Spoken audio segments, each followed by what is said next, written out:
Karena Pak Yusuf Kalla ini orang yang pandai berhitung waktu, kapan dia terbit dan kapan harus diam. Itulah Pak Yusuf Kalla. Dalam bahasa Muhammadiyahnya milad, dalam bahasa Sundanya milang kala. Milang artinya menghitung, kala artinya waktu. Dan kebetulan presiden yang jadi wakil presidennya 2 kali adalah Pak Yusuf Kalla. Karena Pak Yusuf Kalla ini orang yang pandai berhitung waktu, kapan dia terbit dan kapan harus diam. Itulah Pak Yusuf Kalla. Saya berani ke Pak Yusuf Kalla karena senior HMI, jadi bolehlah. Karena kalau Pak Yusuf Kalla bertemu dengan orang, pasti 2 hal yang menjadi identitas yang ditanya. Yang pertama adalah HMI atau bukan, yang kedua Makassar atau bukan. Tepuk tangan ya. Presiden tampak kagum ketika mendengar pemikiran Kang Deddy, karena baru kali ini ada pemimpin di Indonesia yang berani bicara dengan jujur, santai, namun tetap berbobot, hingga membuat suasana diskusi penuh rasa hormat dan kehangatan. Ainu disebut kabeh manusia tokoh agama, manusia nu mana nu tokoh agama, nu unggal poe, ngamalkeun, nulung kanu butuh, nalang kanu susah, nganter kanu sieun, ngaangan kanu poekeun. Aro'aita ladzi yukadibu bidin, fadzalika ladzi yad'ul yatim, wala yahudu ala ta'amil miskin. Emang aing teu bisa ngadalil. HMI aing. Eta pan tugas. Di syar'ina diatur 8 asnaf. 8 asnaf naon? Kewajiban saha negara. Negara zaman harita naon? Negara zaman harita can aya kantor pajak, ayana baitul mal. Nagarana mungut zakat, zakatna dikelola ku baitul mal, ditunda di baitul mal. Baitul mal teh naon? Imahna amal. Eta imahna amal jengen saha eta nu 8 teh. Eta harta teh, harta zakat teh jengen saha? Jengen nu 8. Harita bisa ngawangun kamakmuran, bisa. Sayyidina Ali waktu aya tamu lampuna dipareuman. Kunaon keur aya tamu lampuna dipareuman? Sabab ieu lampu dibiayaan ku Baitul Mal. Tamuna tamu pribadi dipareuman. Pan urang mah mobil dinas ge di nomoran hideung. Aing ngaku Islam, ai sahabatna Sayyidina Ali, ai nomor beureum di hideungan, bensinna ulin jeung pamajikan, make bensin kantor. Islamna ti mana da teu ngajarkeun kitu Islam. Sia menyandung SPJ-keun duit perjalanan dinas. Ieu teh tugas agama. Jadi lamun hayang Islam nu kapa, abdi negara ngabdi nu bener kalemah cai, sebaraga ka nagara, babakti ka masyarakat, tohpati jiwa raga, kadiekeun kahormatan rakyat aing. Kafah Islam. Berkesenian nu kapa, ieu kesenian jeung naon? Ngabagjakeun masyarakat. Ngabungahkeun, sabab naon? Ngabungahkeun batur teh ibadah. Keun urusan honor mah paneuri. Dagang mah jeung naon? Ece naon ngalotek, mudah-mudahan anu nuangna sing janten berkah. Dagang naon? Baso berkah nu ngadaharna. Dagang goreng hayam, hayang berkah nu ngadaharna. Kulantaran hayam berkah, goreng hayamna teu dicampuran barang-barang anu bisa ngaruksak kesehatan nu ngadaharna. Lotekna teu dicampuran barang-barang nu ngaruksak kesehatan nu ngadaharna. Basona teu dicampuran barang-barang anu bisa ngaruksak kesehatan nu ngadaharna. Jeung naon karasa ngeunah kudu ngadaharna. Dagangan payu ari isukan manu ngadaharna, boga penyakit kanker, boga penyakit liver, naik gula darahna, boga penyakit jantung. Anjeun boga bati teu nu dagangan, umroh tiap tahun, haji 3 tahun sakali, imah ngajengkle, majelis taklim dibangun, tapi nu ngadaharna teh jadi berkah, eta teh jadi ibadah. Ieu Sunda teh ngajarkeun ieu. Kulantaran Sunda ngajarkeun ieu, yuk agamana tong dipisah-pisah.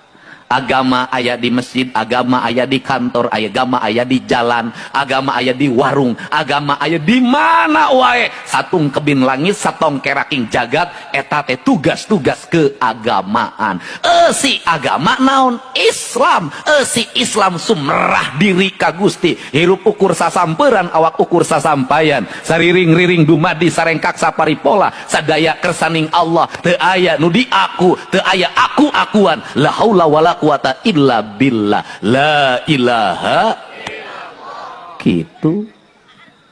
Tidak berarti penyembahannya pada Allah kalau tangannya mengeruk kekayaan alam, menghancurkan ekosistem, menghancurkan ekologi, membuat kerusakan bagi orang lain, melahirkan penderitaan bagi orang lain. Bagi saya, bertuhannya adalah bertuhan kebohongan. Karena itu komitmennya harus bersama. Maka dalam komitmen bersama itu tadi ditandatangani, saya menyebutnya itu disebut dengan gerakan manunggal. Hanya manusia yang manunggalah dia akan sehat.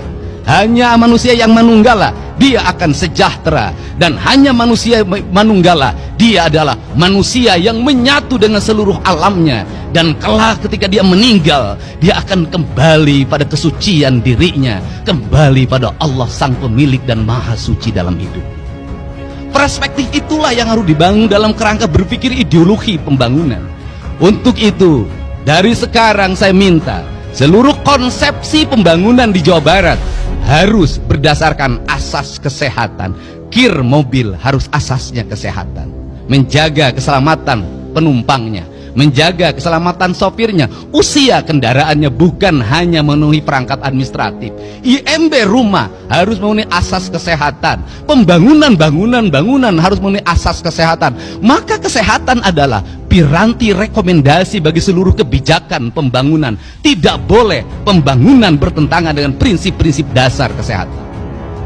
Kemudian yang kedua adalah upaya kita melakukan pengobatan.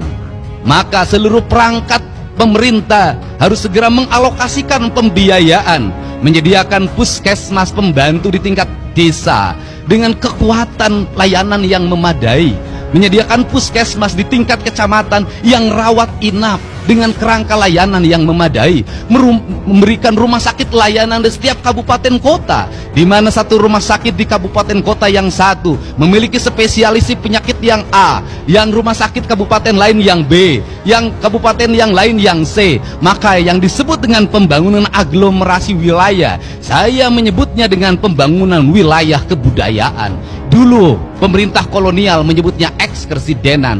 Maka di ekskersidenan itulah harus tumbuh rumah sakit kabupaten kota yang satu sama lainnya saling mengisi. Yang satu unggul di paru-paru, yang lain unggul di kanker, yang lain unggul di bedah saraf. Maka investasi negara, investasi pemerintah provinsi harus mengarah pada itu. Apa yang menjadi kebutuhan publik, maka awal yang harus dilakukan adalah membuat audit kesehatan bagi seluruh warga Jabar, sehingga kita tidak salah dalam merencanakan alat kesehatan, tidak salah dalam membeli obat. Untuk apa? Agar sesuai dengan culture-nya. Apa yang terjadi di Jawa Barat hari ini, ketika orang Garut dipatok ular, maka serumnya tidak ada di puskesmas.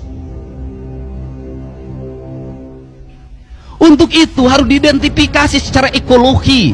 Di desa ini ular apa? Kalau mematuk petani, mematuk nelayan, mematuk buruh tani, maka kita harus sudah siap. Maka di desanya sudah ada serum bisa anti ular.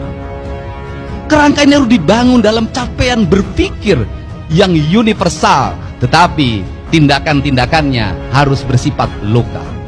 Kemudian yang berikutnya adalah membuat gerakan. Ketika hari ini dicanangkan gerakan makan bergizi gratis, sesungguhnya itu adalah harapan. Harapannya apa? Harapannya anak-anak kita mendapat asupan gizi yang memadai. Hari ini anak-anak Jawa Barat mengalami problem di makanan. Kenapa? Ibunya sudah tidak memasak di rumahnya. Maka anak-anak jajan di pinggir jalan, maka anak-anak jajan dimanapun. Apa yang terjadi pada hari ini? Anak-anak meminum gula dengan kadar gula yang berlebihan yang dia dapatkan di warung-warung. Anak-anak memakan minyak-minyaknya, kadarnya sudah berhari-hari tidak diganti. Apa yang terjadi?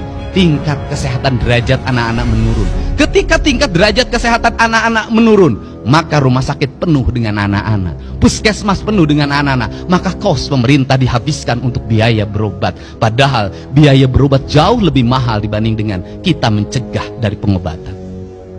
Yang kedua adalah kerangka cager kerangka bager. Maka orang cager maka dia akan bager. Bager itu apa?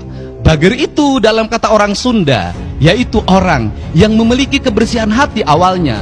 Celik putih celak herang, caang bulan 14, jalan gede sasapuan, tegenek temalek mek balumbang timur Narawangan. maka sifatnya dedehan welasan asihan, nulung kanu butuh nalang kanu susah, nganter kanu sieun nyaangan kanu poeken. Maka kerangka kerja itu harus dibangun dalam sistem pendidikan yang membangun karakter pribadi anak-anak. Anak-anak kita pinter main IT-nya, anak-anak kita pinter berucapnya, tapi hari ini lemah kesabarannya, lemah fisiknya.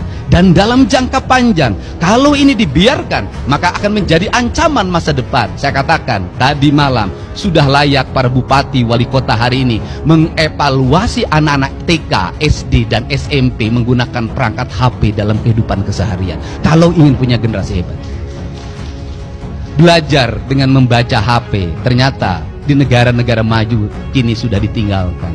Kenapa? Tidak meninggalkan jejak di dalam pikirannya.